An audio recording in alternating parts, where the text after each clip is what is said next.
దేవి నవరాత్రులకు సర్వం సిద్ధమైంది. అమ్మవారి అనుగ్రహం కోసం మీరు కూడా ఉపవాస దీక్ష చేస్తున్నారా? అయితే ఒక్క క్షణం ఆగండి. మీకు తెలియకుండానే చేసే చిన్న చిన్న పొరపాట్ల వల్ల మీ దీక్ష విఫలమయ్యే ప్రమాదం ఉంది. శాస్త్రాల ప్రకారం ఉపవాస దీక్షలో ఈ నియమాలు తప్పనిసరి. 1. ఉల్లి, వెల్లుల్లి, మాంసాహారం, మసాలాలు పూర్తిగా నిషిద్ధం. 2. సాధారణ ఉప్పుకు బదులుగా కేవలం సైంధవ లవణాన్ని మాత్రమే వాడాలి. 3. గోధుమ పిండి, బియ్యం పిండి వంటి వాటికి బదులుగా రాగి పిండి, సగ్గుబియ్యం, పండ్లు, పాలు మాత్రమే స్వీకరించాలి. అంతేకాదు, ఈ 9 రోజులు గోళ్లు కత్తిరించుకోవడం, షేవింగ్ చేసుకోవడం, జుట్టు కత్తిరించుకోవడం వంటివి చేయకూడదు. మద్యపానం, ధూమపానం లాంటి వ్యసనాలకు దూరంగా ఉండాలి.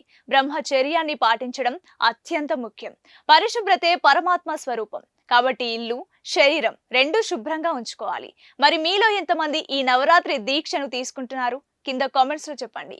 మరిన్ని అప్డేట్స్ కోసం కొలుగురి టీవీని సబ్స్క్రైబ్ చేసుకోవడం అస్సలు మర్చిపోకండి.